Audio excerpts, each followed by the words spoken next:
Hello friends, जैसा कि आपको पता है कि हम लोग ज्योमेट्री की सीरीज पढ़ रहे हैं और ज्योमेट्री की सीरीज के अंतर्गत हम लोग त्रिभुज के सेंटर्स यानी कि ट्रायंगल के सेंटर्स के बारे में जानकारी प्राप्त कर रहे थे। और इसके अंतर्गत हम लोगों ने दो सेंटर्स जैसे कि सेंट्रॉइड यानी केंद्रक और दूसरा सर्कम सेंटर यानी कि परिकेंद्र के बारे में पूरी तरह से जानकारी, जितने रिलेशन बनने थे हमने सभी की जानकारी प्राप्त की। परिकेंद्र का जो निकालना होता था, अगर उसका क्षेत्रफल भी निकालने की बात आती थी तो r बराबर ABC/4 से हम लोग बहुत आसानी से निकाल सकते थे। परिकेंद्र में हमने क्या बात पढ़ी कि जो ऊपर का कोण होता है जो केंद्र पर के कोण का दुगना हो जाता है, अगर ऊपर 60 है तो नीचे 120 हो जाएगा। इस तरह की जानकारी हम लोगों ने ली।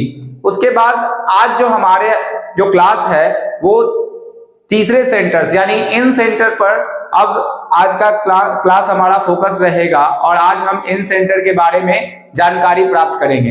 इन सेंटर क्या होता है इसको समझेंगे। जैसे आपने पिछले वीडियो में दो बातें पढ़ी कि सेंट्रॉइड क्या होता है, तो जो माध्यिकाओं के मिलने से जो जिस बिंदु पर माध्यिकाएं मिलती है उसको हम लोग सेंट्रॉइड बोलते हैं, ठीक है, या केंद्रक बोलते हैं। लेकिन जब आके सर्कम सेंटर कब बनता है, तो जब परपेंडिकुलर बाइसेक्टर जो होते हैं वो आपस में मिल जाते हैं तो वो सर्कम सेंटर होता है। और अगर आगे और बात की जाए तो उसकी शीर्ष से दूरी जो होती है वो भी समान होती है।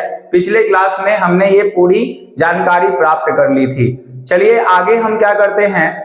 अगर आप वीडियो को स्टार्टिंग से नहीं देख रहे हैं और यहाँ से स्टार्ट कर रहे हैं तो आपको बहुत मुश्किल होगा, इसीलिए आप जाएंगे और स्टार्टिंग से ही सारी चीजों को पढ़ेंगे, शुरुआत से वीडियो को देखेंगे और देखते हुए वीडियो नंबर 1 से स्टार्ट करेंगे और अंत तक आएंगे, तभी ये आपको बातें समझ में आने वाली है। क्योंकि पिछले वीडियोस में हमने साइन रूल और कोसाइन रूल को पूरे अच्छे तरीके से समझा है और उसी का यूज हम आगे के सेक्शन में करने वाले हैं, ठीक है। तो आगे हम लोग ज्यादा बात ना करते हुए इन सेंटर की शुरुआत करते हैं। तो आइए कुछ बातों को हम लोग समझते हैं जिनमें बहुत लोगों को कंफ्यूजन होता है कि सबसे पहले केंद्रक किसे बोलते हैं। हम लोग एक बात कर रहे हैं केंद्रक, यानी थोड़ा सा अंतर समझेंगे हम लोग और फिर क्लास को स्टार्ट करेंगे। केंद्रक यानी सेंट्रॉइड क्या होता है, दूसरा जो है परिकेंद्र। परिकेंद्र क्या होता है यानी सर्कम सेंटर क्या होता है। और आज जो हम जानकारी प्राप्त करने वाले हैं इन सेंटर, अंतः केंद्र जिसको बोलते हैं, जिसको अंतः केंद्र बोलते हैं, तो इसका यानी कि इन सेंटर हम लोग इन सेंटर इसको बोलते हैं। ये बात आपको समझ में आ गया होगा। अब हम 3 ट्रायंगल बना रहे हैं और इसके बारे में थोड़ी सी जानकारी हम लोग ले रहे हैं कि तीनों में डिफरेंस क्या है। तो सबसे पहले अंतः केंद्र तो आज हम पढ़ेंगे ही, लेकिन केंद्रक के बारे में हम लोगों ने क्या जानना था कि अगर माध्यिकाएं जो मिलती हैं सामने, यहां भी माध्यिकाएं मिल रही हैं। माध्यिका का मतलब सामने वाली भुजा को 2 बराबर भागों में बांटना, और यहां से एक माध्यिका खींचे। माध्यिका का मतलब कि दोनों भुजाओं को बराबर भागों में बांट देना। तो अगर ये माध्यिकाएं इस बिंदु पर मिलती है तो ये केंद्रक यानी सेंट्रॉइड कहलाता है। उसके बाद हम लोग ये जाने थे कि ये जरूरी नहीं कि परपेंडिकुलर होगा, तो कोई भी त्रिभुज में नहीं, अगर समबाहु त्रिभुज होता है तो हम लोग जब पढ़ेंगे इक्विलैटरल ट्रायंगल में तो ये परपेंडिकुलर होता है, नहीं कि हर ट्रायंगल में ये पॉसिबिलिटी नहीं आता। ये बात समझ गए। सर्कम सेंटर के बारे में हम क्या जाने कि ये जो भुजा है इसका परपेंडिकुलर बाइसेक्टर, ये भुजा है इसका परपेंडिकुलर बाइसेक्टर। बाइसेक्टर मतलब इस भुजा को बराबर बराबर भागों में भी बांटता चला जाएगा, और यहां से परपेंडिकुलर भी है और इस भुजा को बराबर 2 भागों में बांट भी दिया। ये परपेंडिकुलर बाइसेक्टर जब आपस में मिलते हैं तो ये हमारा क्या कहलाता है, परिकेंद्र। और यहां से शीर्षों से दूरी समान होती थी, तो हर शीर्ष से परिकेंद्र की दूरी समान होती थी और हम एक वृत्त खींचते थे, इसी को हम लोग बोलते थे कि ये परिवृत्त होगा। ये बात तो आपको क्लियरिटी है।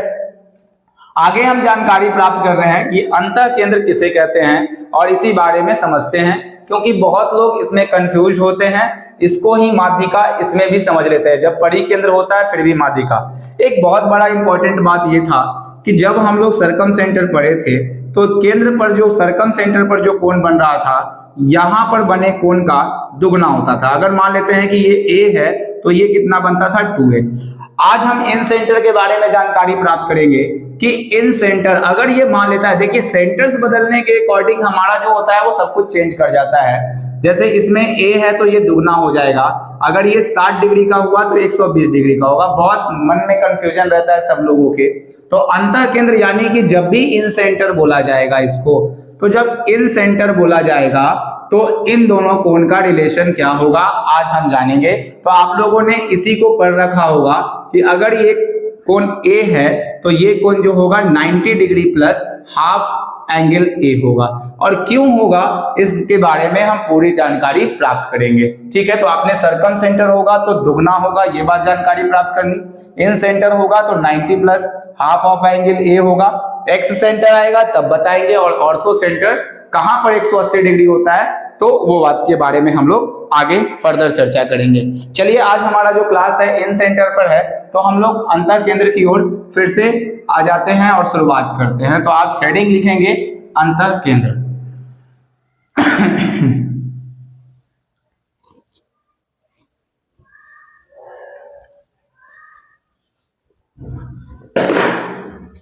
चलिए, अंतः केंद्र क्या होता है इसके बारे में हम जानकारी प्राप्त करते हैं। तो आप हेडिंग देंगे अंतः केंद्र। इसको हम लोग इंग्लिश में इन सेंटर बोलते हैं, इन सेंटर बोलते हैं अंतः केंद्र को। ठीक है, तो हम लोग बाइलिंगुअल पढ़ेंगे, इंग्लिश और हिंदी दोनों में पढ़ेंगे, इसलिए आपको परेशान होने की जरूरत नहीं है। आप इस थ्योरी को पूरे अच्छे ढंग से पढ़ेंगे, बाकी आपको खुद ब खुद समझ में आता जाएगा। तो इन सेंटर क्या है तो लिखेंगे आप परिभाषा, किसी त्रिभुज में सभी कोण समद्विभाजकों का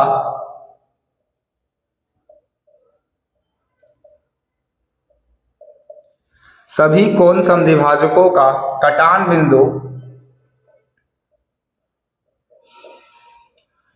बिंदु अंतः केंद्र कहलाता है। अंतः केंद्र कहलाता है।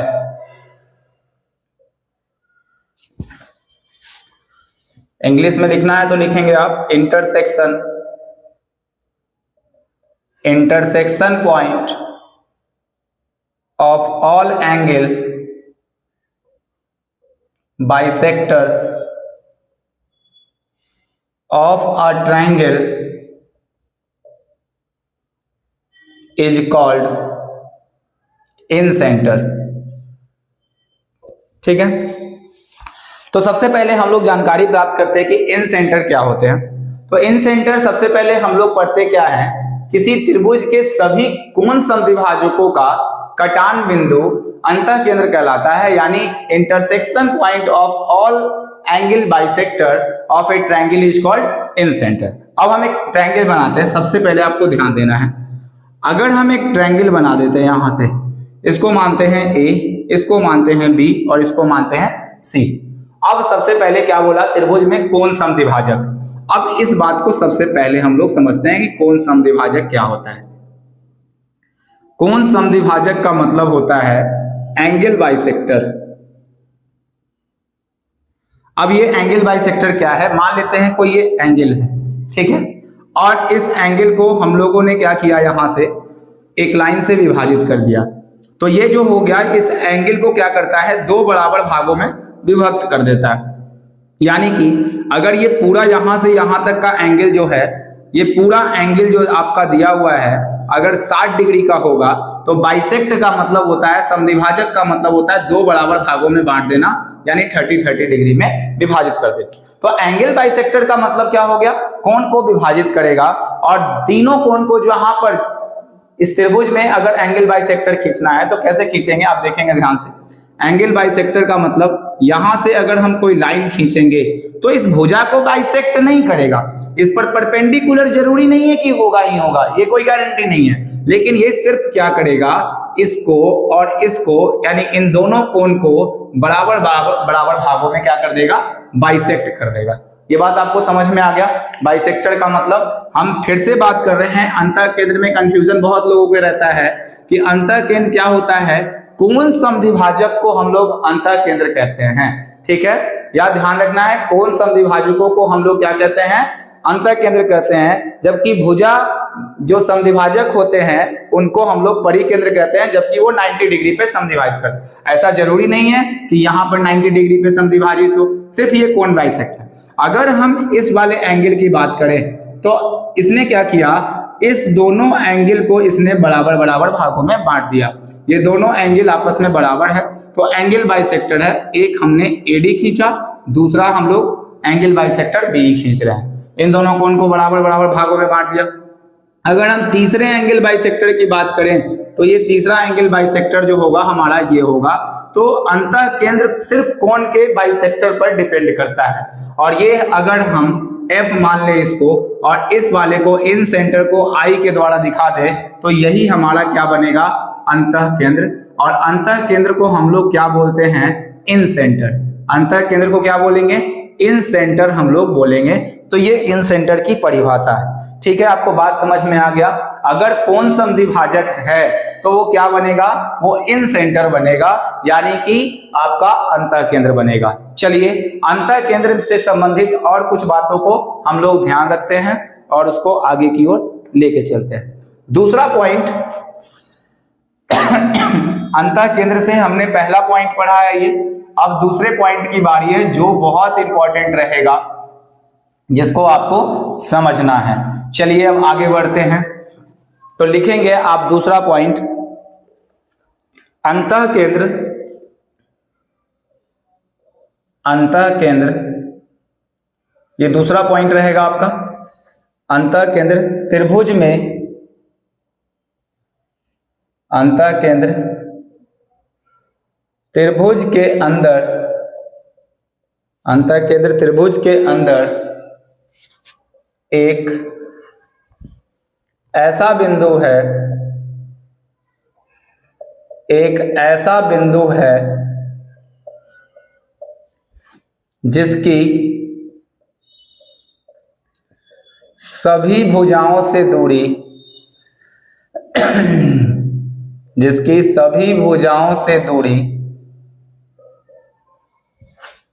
बराबर होती है।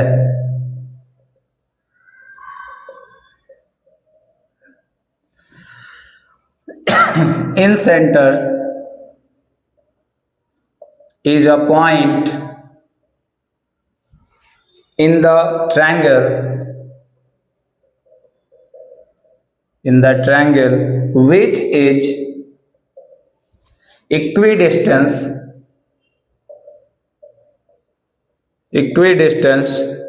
to all sides। ठीक है, यानी कि अंतः केंद्र के बारे में दूसरा पॉइंट हमारे पास क्या बोला गया, तो आप बहुत ध्यान से समझेंगे कि क्या क्या यहाँ पर आपको अंतः केंद्र के बारे में जानकारी प्राप्त करनी है। अगर हम अंतः केंद्र के बारे में जाने तो पहला पॉइंट क्या हुआ कि अंतः केंद्र क्या कहलाते हैं, एंगल बाइसेक्टर्स को हम लोग क्या बोलते हैं, अंतः केंद्र बोलते हैं। जैसे हमने माना A, B और C, इस एंगल का अगर हम बाइसेक्टर खींच लें, बहुत ध्यान से समझेंगे आप, इस एंगल का अगर हम बाइसेक्टर खींच ले तो ये AD बनेगा। इस एंगल का अगर हम बाइसेक्टर खींच ले तो B, कोण को बराबर भागों में बांटेगा, भुजाओं को नहीं ध्यान रखना है। और इस एंगल का जब हम बाइसेक्टर खींचेंगे तो बनेगा CF। और ये किस बिंदु पर कट कर रहा है, तो ये I बिंदु पर हमारा कट कर रहा है। यहाँ के बातें समझनी है बहुत ध्यान से। ठीक है, अब यहाँ के बात को ध्यान से समझना है। ऐसा कहानी यहाँ पे बन रहा है क्या, ठीक है, इसको थोड़ा सा हम हटाते हैं क्योंकि भुजा बाइसेक्टर तो है नहीं, एंगल बाइसेक्टर। अब देखिए ध्यान से, अंतः केंद्र त्रिभुज के अंदर एक ऐसा बिंदु है जिसकी सभी भुजाओं से दूरी बराबर होती है। बहुत ध्यान से आप समझेंगे कि अंतः केंद्र त्रिभुज के अंदर एक ऐसा बिंदु है जिसकी सभी भुजाओं से दूरी बराबर होती है। इसका अर्थ यह हुआ कि अगर ये अंतः केंद्र है, ठीक है, बात को समझेंगे आप, अगर ये अंतः केंद्र है यानी इन सेंटर जैसे ही हमने इसको डिफाइन कर लिया तो इसका जो दूरी होगा यहां से यहां तक का, यानी कि ये परपेंडिकुलर भी होगा और ये आपस में बराबर भी होगा। हम क्या पढ़ रहे हैं, ये कोण से दूरी है और ये भुजा से दूरी है, आपको ध्यान रखना है।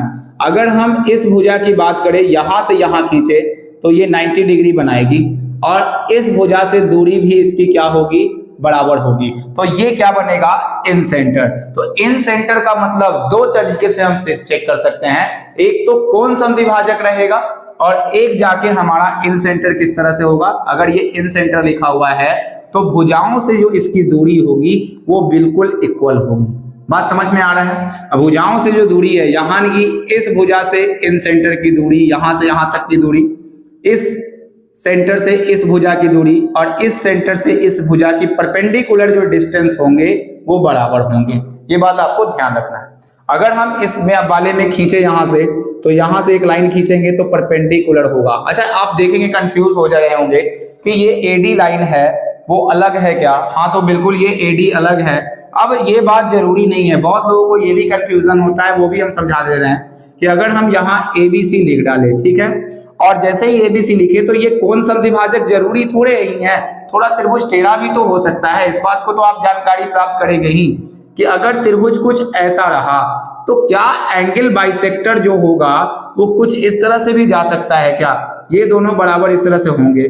लेकिन भुजाओं से जो लंबवत दूरी होगी, ठीक है, मान लेते हैं यहां पर इन सेंटर आ गया, और भुजाओं से जो लंबवत दूरी होगी, तो लंबवत दूरी कौन होगी, ये परपेंडिकुलर डिस्टेंस इसका होगा, तो ये 90 डिग्री बनाएगा। तो ये ऐसा त्रिभुज बना हुआ है जिसके आधार पर ये आपको कंफ्यूज कर रहा है थोड़ा सा, ठीक है। अगर आपको दिक्कत हो रहा है तो हम उससे अलग भी फिगर बना के आपको हम समझा देंगे। भुजाओं से दूरी जो होती है वो उसकी बराबर होती है। चलिए, अगर हम मान लें तो ये इन सेंटर है, और इन सेंटर पर अगर हम इस भुजा की दूरी देख ले तो ये क्या होगी, ये बराबर होगी। और इस भुजा की जब दूरी देख ले हम यहाँ से, मान लेते हैं कि इस भुजा की दूरी हम यहाँ से देखें तो ये परपेंडिकुलर बन गया, तो तीनों आपस में क्या होंगे, बराबर।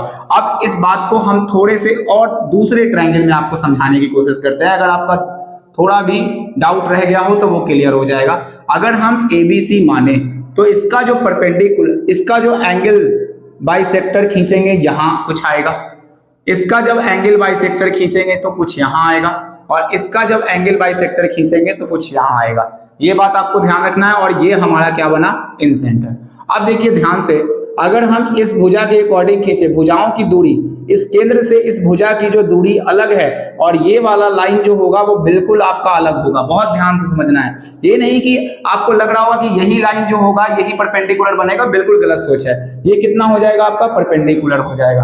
अगर हम इस भुजा की बात करें तो यहां से एक लाइन खींच दिया गया और ये आपका 90 डिग्री पर परपेंडिकुलर बना। अगर हम इस भुजा की बात करें तो इस भुजा से जो दूरी होगी ये 90 डिग्री पर परपेंडिकुलर बना रही होगी, ठीक है। तो ये भुजाओं से दूरी बराबर होगी। और तब जब ये तीनों भुजा आपस में बराबर है, अब हम दोनों में समझ रहे होंगे, अगर ये भी बराबर है, ये भी बराबर है और ये भी बराबर है, तो हम मान लेते हैं इसको रेडियस मान लेते हैं, इसको भी क्या मान लेते हैं, रेडियस मान लेते हैं, और इसको भी क्या मान लेते हैं, रेडियस मान लेते हैं। रेडियस क्यों मानेंगे, क्योंकि हमको इन सर्किल यहाँ पर फॉर्म करना है। क्या अगर कोई सर्किल खींचा जाता है तो क्या उस सर्किल की सभी त्रिज्याएं आपस में बराबर नहीं होती हैं, और कहीं अगर 3 त्रिज्या आपको मिल गया तो क्या आप उसको मिलाते हुए एक सर्किल नहीं खींच सकते हैं। जहां पर हमारे पास एक बिंदु यहां है, यानी कि यहां से यहां तक की दूरी बराबर, यहां से यहां तक की दूरी बराबर, और ये एक दूरी बराबर, तो क्या हम इन सभी को मिला के एक सर्किल नहीं खींच सकते हैं जिसमें सभी r के बराबर हो जाए। तो इसीलिए हम लोग जब परपेंडिकुलर से एक सर्किल बनाते हैं तो ये कुछ इस तरह का सर्किल बनता है, और इसी को हम लोग बोलते हैं क्या, इन सर्किल। क्या बोलते हैं इसको, इन सर्किल, यानी कि अंतःवृत्त बोलते हैं इसको हिंदी में, ठीक है। और यहां पर जो हम लोगों के पास ये परपेंडिकुलर लाइन आया है उसको बोलते हैं रेडियस, इन रेडियस बोलते हैं। क्या बोलेंगे, इन रेडियस बोलते हैं। और इन रेडियस को हम लोग बोलते हैं अंतःवृत्त की त्रिज्या, ठीक है। ये बात तो बहुत आसान है। अब हम लोग आते हैं इस वाले फिगर पे। आप बहुत ध्यान से देखें, अगर हम इस लाइन को मिटा ही दें, यहां से यहां तक, इस लाइन को भी मिटा दें और इस लाइन को भी मिटा दें, आप बहुत ध्यान से देखेंगे कि ये क्या तीनों रेडियस नहीं बन गए हैं। ये इन रेडियस, भुजाओं से बराबर दूरी, भुजाओं से बराबर दूरी, यहां भी भुजाओं से बराबर दूरी। तो क्या हम इसको खींचते हुए एक सर्किल का निर्माण नहीं कर सकते हैं। तो क्या यही हमारा एन सर्किल नहीं होगा, ये रेडियस थोड़े ही होगा। रेडियस कौन बनेगा, यहां से यहां तक, क्योंकि आपने सर्किल को कुछ इस तरह से फॉर्म किया है। बात समझ में आया? तो ये हमारा इन रेडियस बन जाएगा और बाकी जो बचेगा ये पूरा इन सर्किल और ये इन रेडियस की तरह फॉर्म करके दिखाएगा। हमने आपको इन रेडियस के बारे में अच्छी तरीके से समझाने की पूरी कोशिश की है, आप होप कि इसको समझ पाए होंगे। चलिए अब हम लोग आगे बढ़ते हैं इसके कुछ और प्रॉपर्टी की तरफ। तो दो बातें हम लोगों ने पढ़ी इन सेंटर को समझते हुए। तो इन सेंटर में क्या क्या बातें हुई जिसको आपको समझना है और परी केंद्र से थोड़ा सा कंपेयर भी हम लोग कर देते हैं। देखिए आप लोग के दिमाग में ये बात बैठ जाएगा कि जैसे अगर कोई ट्रायंगल है तो परी केंद्र कैसे बना सकते हैं, बहुत कंफ्यूजिंग मैटर है। और यहाँ पर एक ट्रायंगल है तो अंतः केंद्र कैसे बना सकते हैं, यानी परी केंद्र के बारे में जानकारी हम लोग प्राप्त कर रहे हैं। परी केंद्र यानी सर्कम सेंटर, और यहाँ अंतः केंद्र। बहुत लोगों को इसमें कंफ्यूजन होता है, इसलिए मैं इतना थोड़ा डिटेल वीडियो इस पे बना दूं। अंतः केंद्र मतलब इन सेंटर, ठीक है, ये दोनों बात क्लियर है। अब देखिए परी केंद्र और अंतः केंद्र में जो है वो क्या डिफरेंस होने वाला है, अब इस बात को हम लोग ठीक से समझते हैं। देखिए परी केंद्र में हमने क्या बोला कि इस भुजा का परपेंडिकुलर बाइसेक्टर जब मिलता है, ध्यान से सुनना है इस बात को, इस भुजा का तीनों भुजाओं का जब परपेंडिकुलर बाइसेक्टर मिलता है तो वो क्या कहलाता है, सी यानी सर्कम सेंटर। तो दो बातें हम लोगों ने पढ़ी कि ये 90 डिग्री पे कट करता है, ये कन्फर्मेंस बात है कि ये 90 डिग्री पे कट करता है, बात समझ में आ गया। लेकिन अब अगला चीज हम लोगों ने पढ़ा कि अगर हम इनके शीर्ष से खींचे एक लाइन शीर्ष से खींचे तो उस शीर्ष का जो लाइन होता है वो आपस में क्या होता है, बराबर, यानी कि ये भी रेडियस होगा, ये भी रेडियस होगा, तो ये भी रेडियस होगा, ये सर्कम रेडियस हुआ।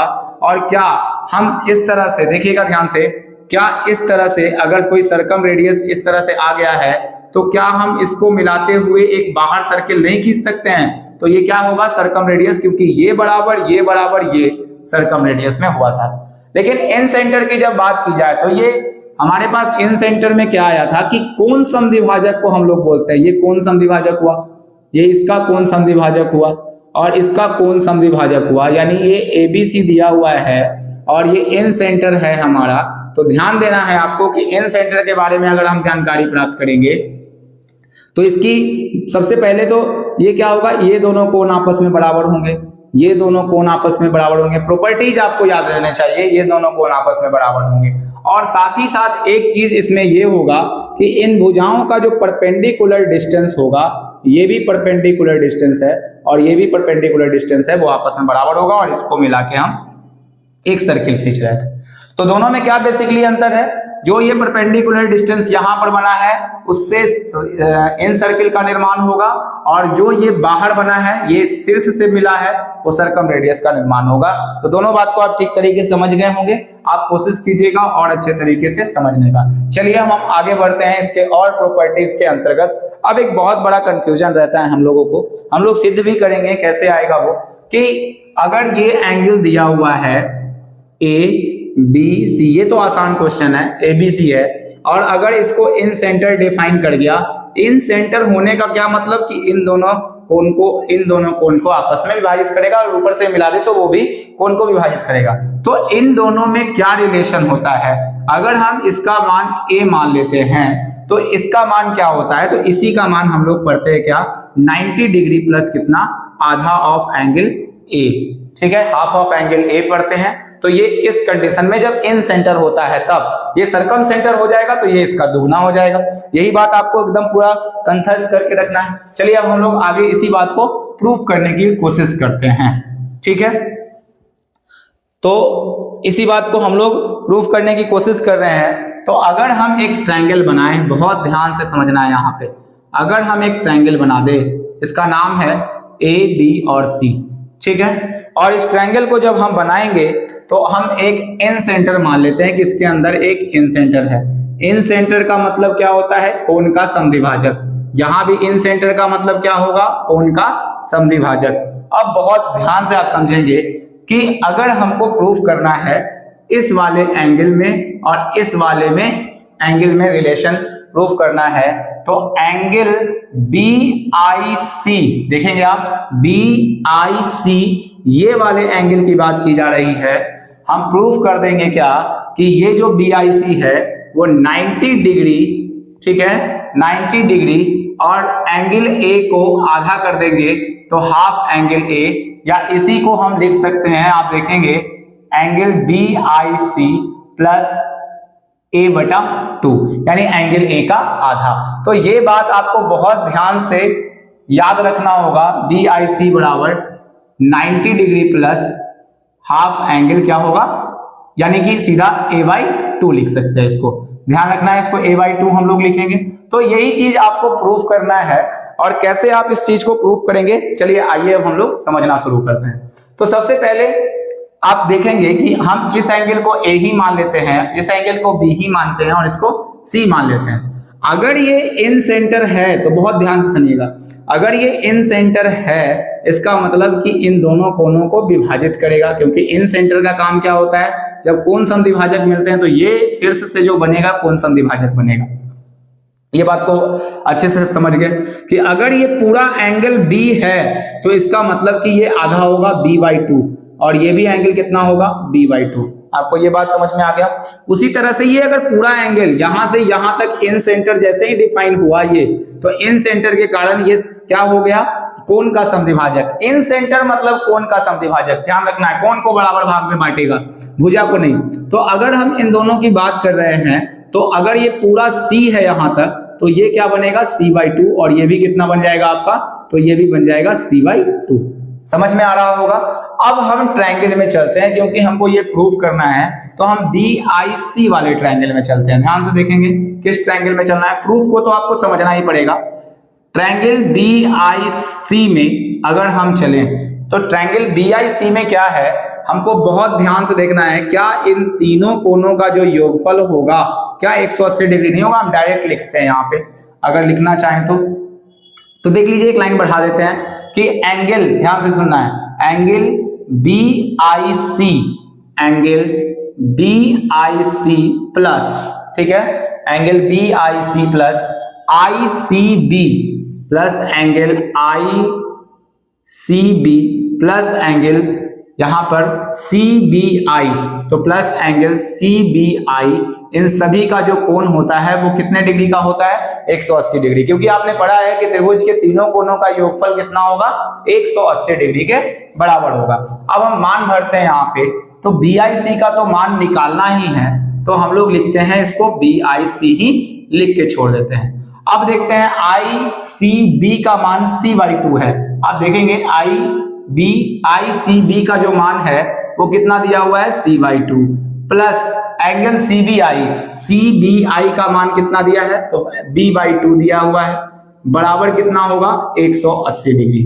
अगर आप BIC का मान निकालना चाहते हैं, बहुत ध्यान से सुनते जाना है, BIC का मान निकालना है तो 180 डिग्री इधर कर दीजिए और इन दोनों को उधर लेके चले जाइए। तो क्या हो जाएगा, इन दोनों को जब उधर लेके जाएंगे तो माइनस में आएगा, और माइनस में क्या आएगा, दोनों को ले जाएंगे तो ऐसे एक लाइन बढ़ा लेते हैं, C/2 माइनस कितना हो जाएगा, B/2।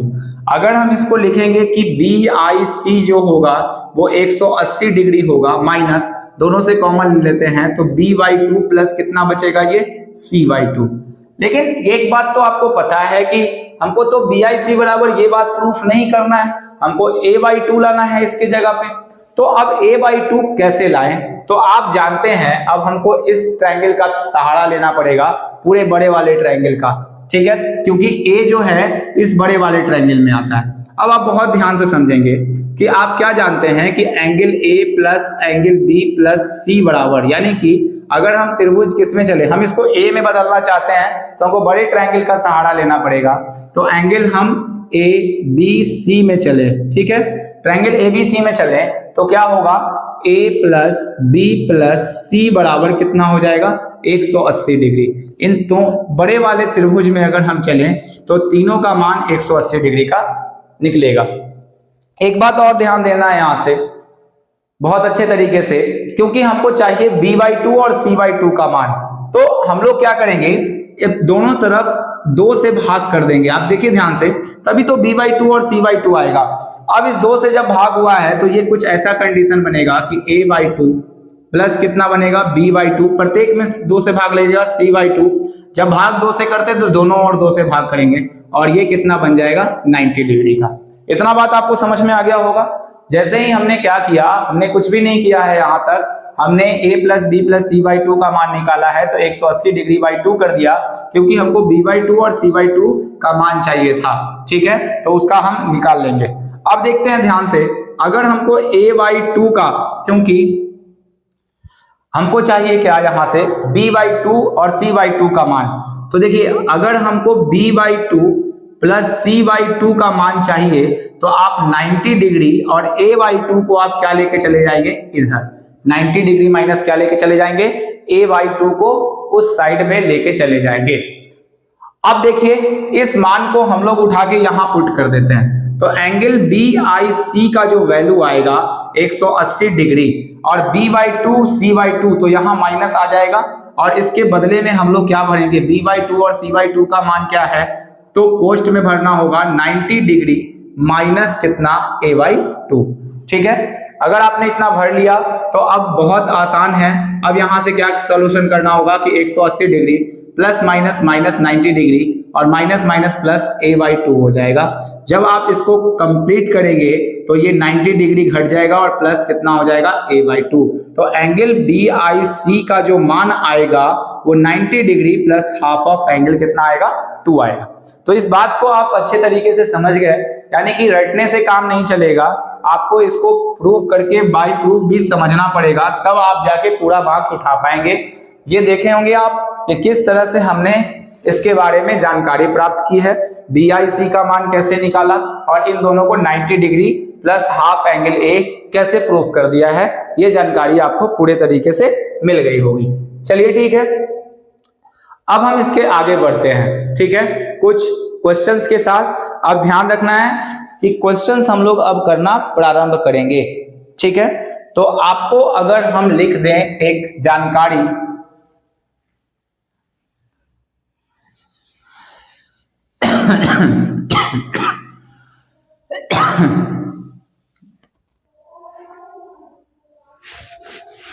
अगर लिखें कि किसी त्रिभुज में I अंतः केंद्र हो तो एंगल BIC पूछा जाएगा, BIC A के रेस्पेक्ट में, तो आप क्या बताएंगे 90 डिग्री प्लस एंगल a/2 कर देंगे। ये ध्यान रखना है और यही चीज आपका जो होगा वो आंसर होगा, तो आप इसको ध्यान रखेंगे। चलिए अब आगे हम लोग कुछ क्वेश्चंस की ओर चलते हैं। जैसे इन पर कुछ क्वेश्चन पूछे गए थे, आप सर्कम सेंटर में दुगना कर देते थे, यहाँ पर 90 degree plus half of angle A लगाएंगे। चलिए अब हम लोग आगे चले। क्वेश्चन नंबर फर्स्ट आप लोग करेंगे कि त्रिभुज लिखा हुआ था ABC में I अंतः केंद्र है, त्रिभुज ABC में I अंतः केंद्र है, एंगल A बराबर 50 डिग्री हो तो एंगल BIC का मान होगा ऑप्शन में 110 डिग्री, बी में 115 डिग्री, 120 डिग्री और डी में जाएगा कितना 100 डिग्री। ठीक है, अब आप इसको बनाने की कोशिश करेंगे। सबसे पहले ट्रायंगल फॉर्म करते हैं। ABC में I अंतः केंद्र है, जैसे ही त्रिभुज बोला कि ये ABC है और ये इसका क्या दिखा रहा है, अंतः केंद्र दिखा रहा है, यानी I दिखा रहा है। ठीक है, तो इसके बारे में जैसे ही ये अंतः केंद्र दिखाएगा तो आपको बहुत ध्यान से देखना है कि अंतः केंद्र का मतलब, ये तो पहला दिमाग में ये आना चाहिए कि ये कौन समद्विभाजक होगा। अब एंगल पूछा गया है कि BIC का मान पूछा गया है, A का मान कितना दे दिया है 50 डिग्री दे दिया है। अब डायरेक्ट निकालेंगे, एक हम लिख के समझा देते हैं कि देखेंगे ध्यान से कि एंगल BIC का जब मान पूछा जाएगा और I को अंतः केंद्र बताया जाएगा तो 90 डिग्री प्लस क्या लिखेंगे, एंगल A का आधा, यानी सीधा लिख देंगे 50 बटा कितना 2, काट देंगे तो 25 बार में कट जाएगा और ये आएगा 5 और 9 2 11, यानी 115 इस क्वेश्चन का आंसर हुआ। ठीक है, ये बातें समझ में आ गई होंगी आपको। आगे चलते हैं इन सेंटर के बारे में और कुछ क्वेश्चन हम लोग करते चलते हैं। जैसा कि लिखा था एक और क्वेश्चन,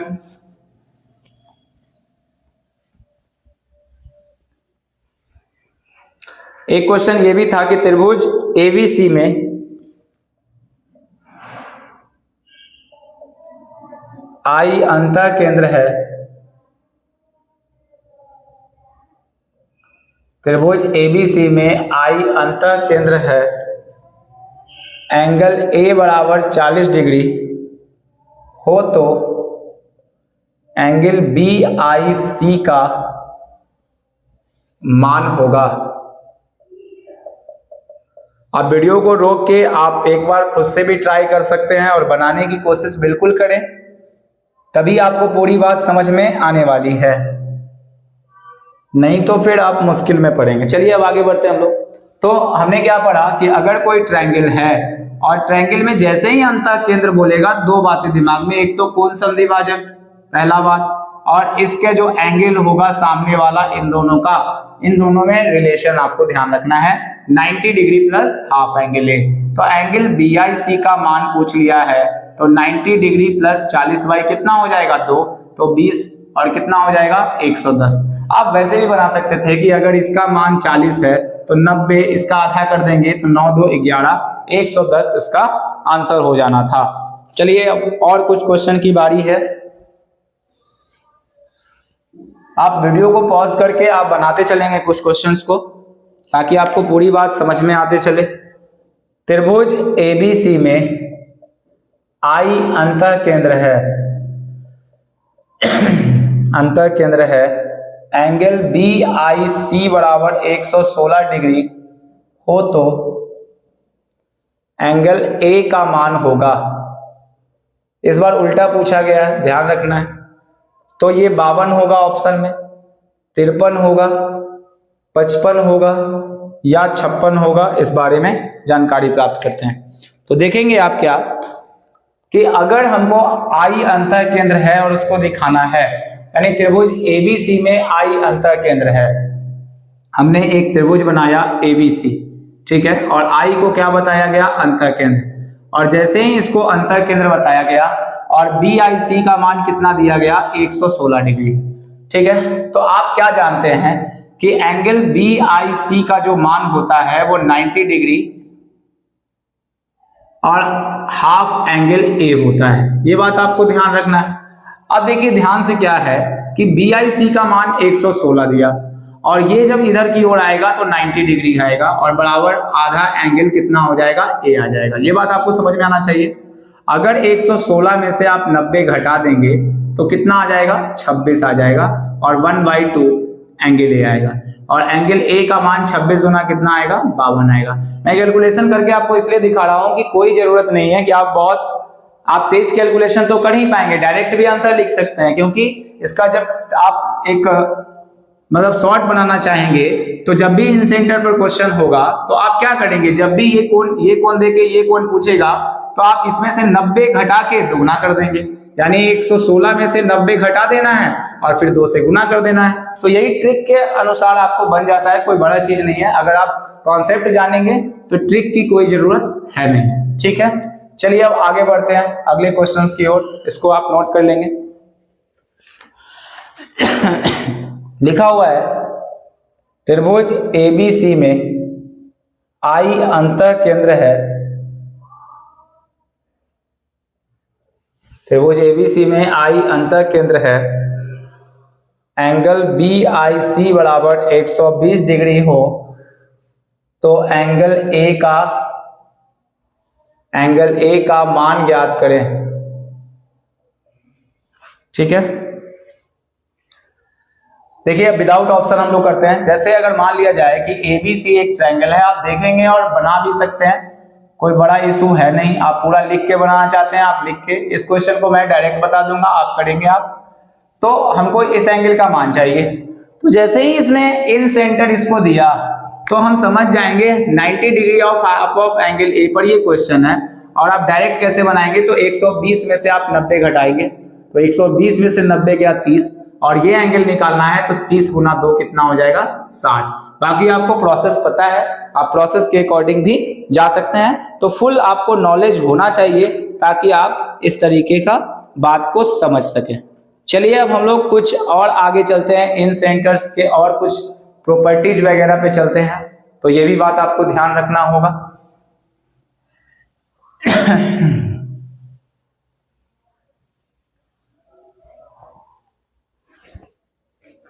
हेडिंग दीजिएगा त्रिभुज के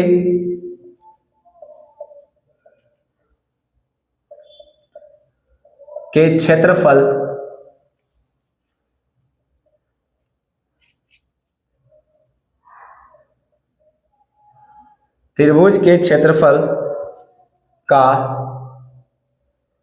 अंतःवृत्त की त्रिज्या से संबंध, relation between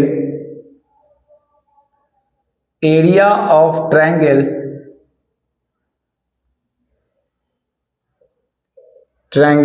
and radius of in-center। चलिए अब देखेंगे ध्यान से इस वाले थ्योरम को हम लोग कैसे प्रूव करते हैं। त्रिभुज के क्षेत्रफल और अंतःवृत्त की त्रिज्या के बीच में संबंध निकालना है। तो इसका जो फॉर्मूला होता है क्या, पहले हम आपको ये बात बता दें, डेल बराबर आर इंटू एस। अब डेल बराबर आर इंटू एस क्या होता है, इसमें आर क्या है और एस क्या है, इस बारे में हम लोग जानकारी प्राप्त करेंगे। तो डेल का जो होगा, डेल का अर्थ होता है त्रिभुज का क्षेत्रफल। बहुत ध्यान से सुनेंगे आप, डेल का अर्थ होता है त्रिभुज का क्षेत्रफल। आर जो होता है वो इन रेडियस होगा, आर क्या होगा, इन रेडियस। और एस जो होगा त्रिभुज की अर्ध परिमिति। अब हम इस बारे में जानकारी प्राप्त करेंगे कि इसका जरूरत कहाँ होता है और किस तरह के सेंसेस में हम इसका यूज कर सकते हैं। तो इसके बारे में आइए हम पढ़ते हैं। डेल बराबर आर एस का यूज कहाँ किया जाता है, इसको हम लोग जानकारी में लेते हैं। तो सबसे पहले अगर कोई ट्रायंगल बना दिया जाएगा और ट्रायंगल में क्या दे दिया जाएगा, आपको इन सेंटर दे दिया जाएगा। ध्यान देना है, ट्रायंगल में क्या दिया जाएगा, इन सेंटर दिया जाएगा। और त्रिभुज की तीनों भुजाएं दे दी गई होंगी, तब आपको क्षेत्रफल निकालने के लिए बोला जाएगा। जैसे अगर मान लेते हैं कि ये 7, 8 और 9 है, या आप इसको 12, 15, 18 भी बोल सकते हैं। ये कोई ट्रायंगल है हमारे पास, ठीक है। तो अगर ये कोई ट्रायंगल है 12, 15 और 18 इस तरह का, और इसका इन सेंटर हमारे पास दे दिया 3, तो बताइए कि इस त्रिभुज का जो क्षेत्रफल होगा वो कैसे निकालेंगे। डेल मतलब त्रिभुज का क्षेत्रफल, तो इसी फॉर्मूले से निकालेंगे डेल, ठीक है, इंटू आर और इंटू एस निकालेंगे, तो इसी से हमारा निकल जाएगा। यानी कि अगर आप पूछेंगे कि त्रिभुज के क्षेत्रफल का अंतःवृत्त की त्रिज्या से संबंध क्यों पढ़ना है, तो आपको हम यही बात बोलेंगे कि अगर किसी क्वेश्चन में, ठीक है, त्रिभुज की तीनों भुजाएं दे दी जाएगी और उसका इन सेंटर देके आपसे बोला जाएगा कि उसका क्षेत्रफल निकाल दीजिए, तो आप बहुत मुश्किल में पड़ जाएंगे। और उसका इसीलिए डायरेक्ट हम लोग फॉर्मूला निकालिए कि डेल अगर पता हो, यानी त्रिभुज का क्षेत्रफल निकालना हो, तो इन सेंटर यानी रेडियस होना चाहिए, और यहाँ पर क्या होना चाहिए, एस यानी कि अर्धवृत्त की परिमिति। अब इसके बारे में हम लोग जानते हैं। तो त्रिभुज का क्षेत्रफल क्या होता है, इसके बारे में डिटेल जानकारी चलते हैं लेके। तो त्रिभुज का क्षेत्रफल आप कैसे कैसे निकाल सकते हैं, देखिएगा। त्रिभुज का क्षेत्रफल हम लोग तो पहला निकाल सकते हैं। यहाँ पे त्रिभुज का क्षेत्रफल एक तो होता है 1/2 गुना बेस गुना कितना होता है, हाइट। ये त्रिभुज का क्षेत्रफल हुआ, बहुत ध्यान से समझेंगे।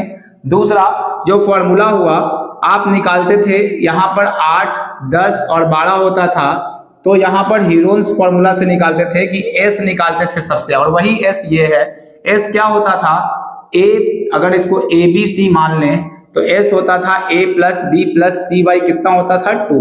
यानी कि सभी भुजाओं को जोड़ देना है और 2 से भाग कर देना है, वही हमारा क्या कहलाता था, s कहलाता था। तो ये ए बी सी क्या हो गई, पूरी परिमिति, और इनको 2 से भाग कर दिया गया, तो ये अर्ध परिमिति मतलब आधा। तो s वही आधा है यहाँ पे।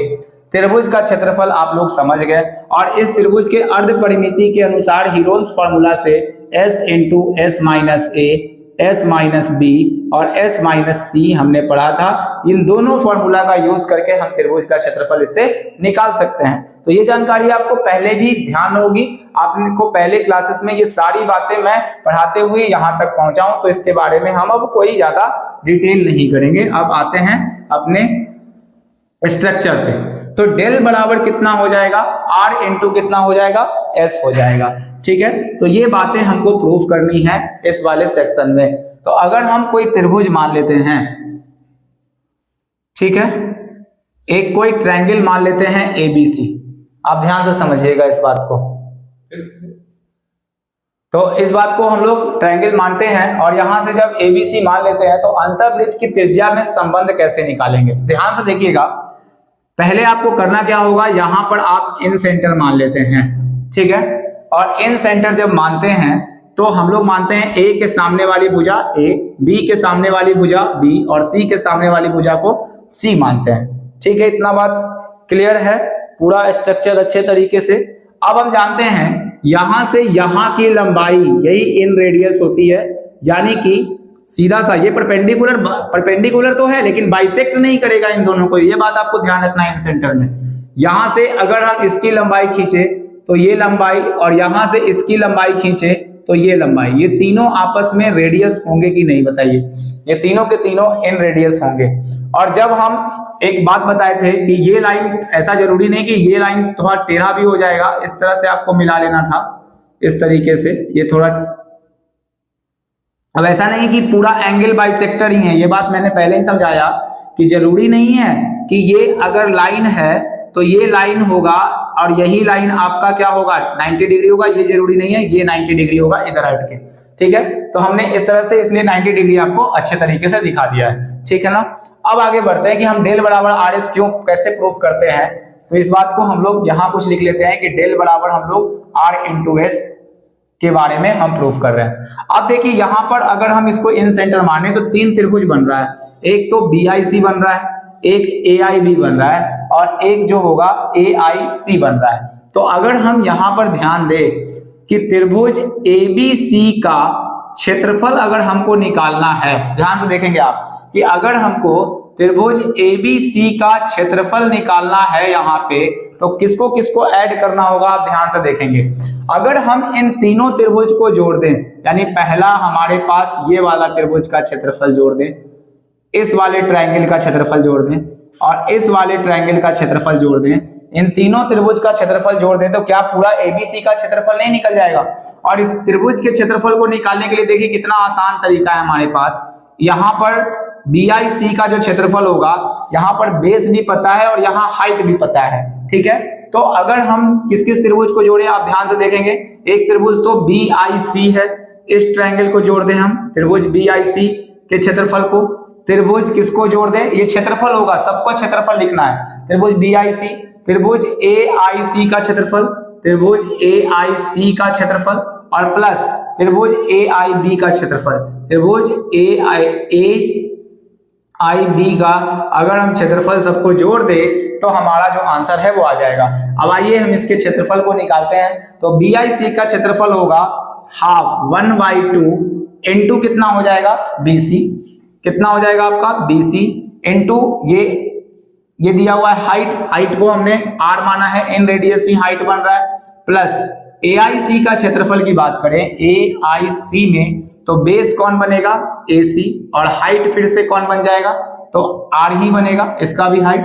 अगर हम इस वाले ट्रायंगल की बात कर लेते हैं तो इसमें ये बेस बनेगा और ये हाइट बनेगा, तो प्लस हाफ ऑफ एंगल लगा देंगे, बेस कितना होगा AB इंटू कितना हो जाएगा हाइट R। ठीक है, ये हाइट है आपका R, तीनों में R ही हाइट है। अब हम तीनों से कॉमन ले लेते हैं, कौन कौन कॉमन आएगा, तो 1/2 कॉमन आ जाएगा, ये बात आपको पता है। और कौन सा चीज आएगा, तो एक R भी कॉमन आ जाएगा। अंदर क्या बचेगा ध्यान से देखिएगा, BC प्लस AC प्लस कितना AB बचेगा। अब एक बात बहुत ध्यान से सुनिए, यहां पर हम R लिख रहे हैं और BC यानी इसको हम सजा लेते हैं AB plus AC plus BC। अगर हम इसको AB plus BC plus CA लिख दे, ठीक है, और इस 1/2 को इसके नीचे ले आए, तो आपने क्या पढ़ा कि इस त्रिभुज की अर्ध परिमिति क्या होती है? तो त्रिभुज की जो परिमिति होती है, त्रिभुज की परिमिति क्या बनेगी यहां से? A plus B plus C, और त्रिभुज की इस अर्ध परिमिति को S से डिनोट करते हैं, तो A प्लस B प्लस कितना हो जाएगा? C/2 हो जाएगा। ये बात समझ में आया? तो क्या हम AB plus BC plus CA को क्या लिख सकते हैं? आप ध्यान से देखेंगे, R इंटू ABC नहीं भर सकते हैं क्या? तो A प्लस B प्लस कितना हो जाएगा? C/2 हो जाएगा। तो यहां से जो हमारा बनेगा त्रिभुज के क्षेत्रफल को हमने किससे डिनोट किया है? तो इसको पढ़ते हैं डेल और R, और A plus B plus C/2 को हम क्या लिख सकते हैं? S। तो डेल बराबर क्या हो गया? R इंटू S, ठीक है। यानी कि अगर किसी त्रिभुज का इन रेडियस दिया हो और यहां से अर्ध परिमिति यानी त्रिभुज की तीनों भुजाएं भी दी गई हो, तो उसका क्षेत्रफल निकाल सकते हैं आप बहुत आसानी से।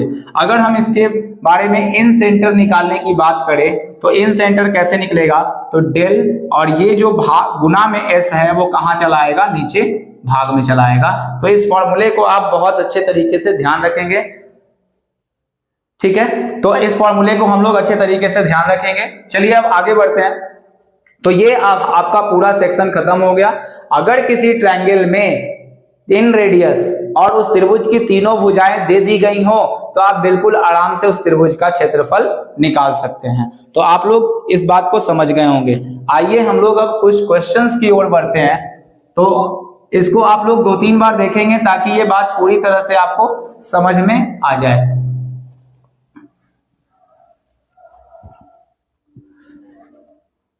एक क्वेश्चन ऐसा दिया गया है, एक त्रिभुज की परिमिति एक त्रिभुज की परिमिति 32 सेंटीमीटर है तथा उसकी अंतःवृत्त की त्रिज्या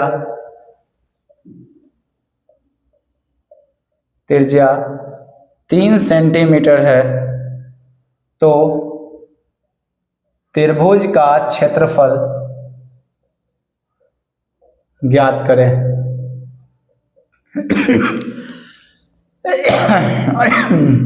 42, बी में 46, सी में 48 दिया हुआ है और डी में कितना दिया? 50। बहुत आसान क्वेश्चन है, आप देखेंगे क्वेश्चन में क्या बोला गया कि त्रिभुज का परिमिति ही दे दिया गया।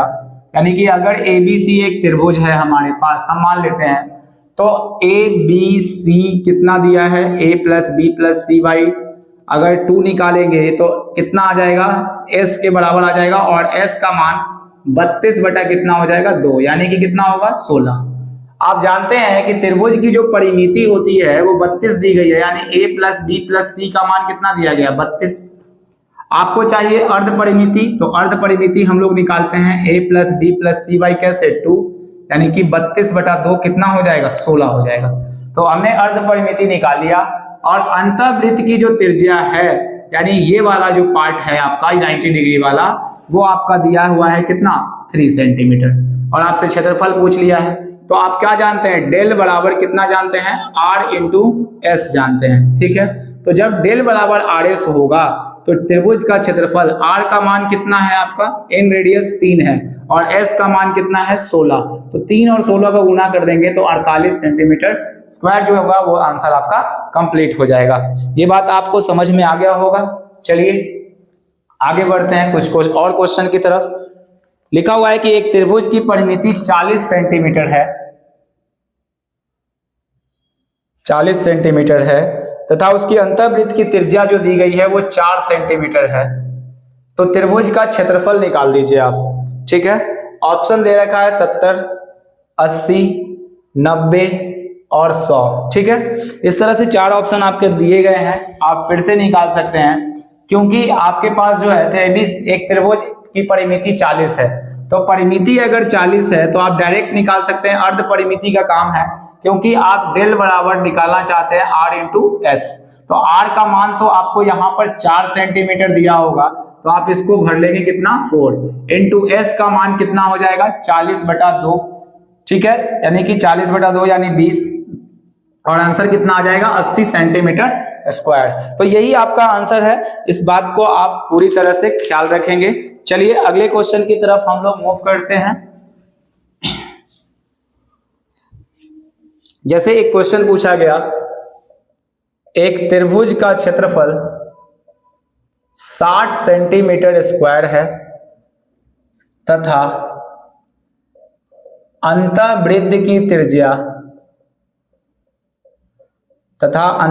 त्रिज्या 6 सेंटीमीटर है, तो त्रिभुज की परिमिति ज्ञात करें। ऑप्शन है 10 सेंटीमीटर, 20 सेंटीमीटर, 30 सेंटीमीटर और कितना है 40 सेंटीमीटर। तो ये फॉर्मूला आपका रहा। हमने क्या बोला आपको, सीधा सा कहानी यही है कि अंतःवृत्त की त्रिज्या और परिमिति और त्रिभुज के क्षेत्रफल में संबंध चाहिए, तो आप सीधे लगा देंगे डेल इंटू आर एस। ठीक है, आप फिगर बना लीजिए, एबीसी एक फिगर है यहाँ पे, और इस ट्रायंगल के अनुसार एबीसी का क्षेत्रफल यानी कि डेल का मान दे दिया है सीधे 60। ये बात आपको समझ में आया। अंतःवृत्त की त्रिज्या भी दे दी गई है, यानी ये वाला पार्ट दे दिया गया 6 सेंटीमीटर। ठीक है, तो आर दे दिया है 6 और पूछा है आपसे त्रिभुज की परिमिति। गलती बिल्कुल मत करिएगा आप, त्रिभुज की परिमिति पूछी गई है। तो अब यहां से जब हम काटेंगे तो 10 बार में कट जाएगा, तो s का मान 10 आएगा। ऐसा नहीं कि आप 10 आंसर लगा देंगे, त्रिभुज की अर्ध परिमिति नहीं, त्रिभुज की परिमिति पूछी गई है। तो त्रिभुज की परिमिति कितनी होती है आप जानते हैं, 2 इंटू कितना s, दुगुना करना होगा, तो 2 गुना कितना कर देंगे 10 बराबर कितना होगा 20 आंसर होगा। तो ये भी बात आप अच्छे तरीके से ख्याल रखेंगे। चलिए एक क्वेश्चन और करते हैं हम लोग, इसको आप नोट करते जाएंगे तेजी में और साथ साथ लिखते भी चलेंगे। एक त्रिभुज का क्षेत्रफल 80 सेंटीमीटर स्क्वायर है तथा अंतःवृत्त की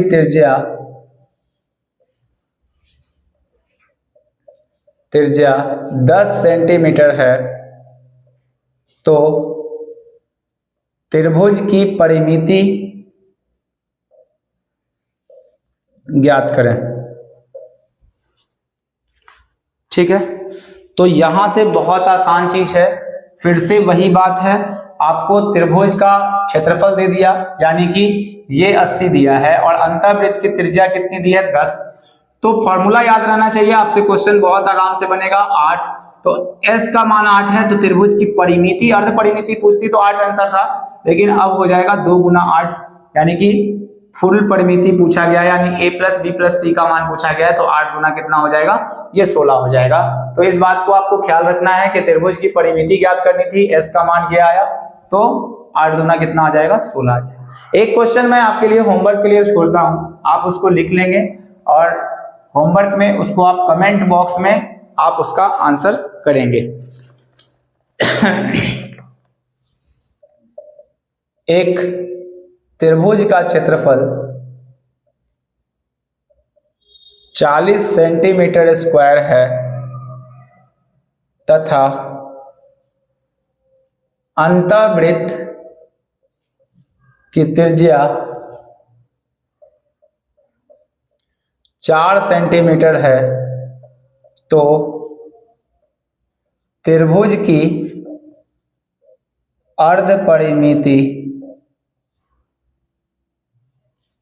ज्ञात करें। यहां पर आपको त्रिभुज का अर्ध परिमिति निकालना है, यानी s का मान ही निकाल देना है। तो आप आंसर इसका लिख के आप कमेंट बॉक्स में इसका आंसर लिखेंगे। चलिए, तो हमने इन सेंटर से सारी बातों को खत्म कर लिया, हमने सेंट्रॉइड भी खत्म कर लिया, हमने सर्कम सेंटर भी खत्म कर लिया, और तीसरा जो इन सेंटर था उसको भी हमने इसके प्रॉपर्टी को पढ़ाने का प्रयास किया। इसमें 2 मेजर थे, जो कोण का जो दिया हुआ था 90 degree of half of triangle है, और दूसरा जो था इंपॉर्टेंट पॉइंट कि अगर डेल बराबर आर एस, यानी कि अगर अंतः त्रिज्या और त्रिभुज की परिमिति अर्ध परिमिति मालूम हो तो क्षेत्रफल हम कैसे निकाल सकते हैं। तो ये 2 चीजों के बारे में आज हमने पूरा डिटेल किया इस वीडियो को, और इसी के साथ इन सेंटर समाप्त हुआ। अगले क्लास में हम लोग इन सेंटर और सर्कम सेंटर में रिलेशन को पढ़ने जा रहे हैं, और उसके बाद वो टॉपिक खत्म होगा और फिर हम अगले सेंटर्स की ओर बढ़ेंगे। अगर ये आपको वीडियो अच्छा लग रहा है तो लाइक, सब्सक्राइब और शेयर जरूर करें। तब तक के लिए बाय।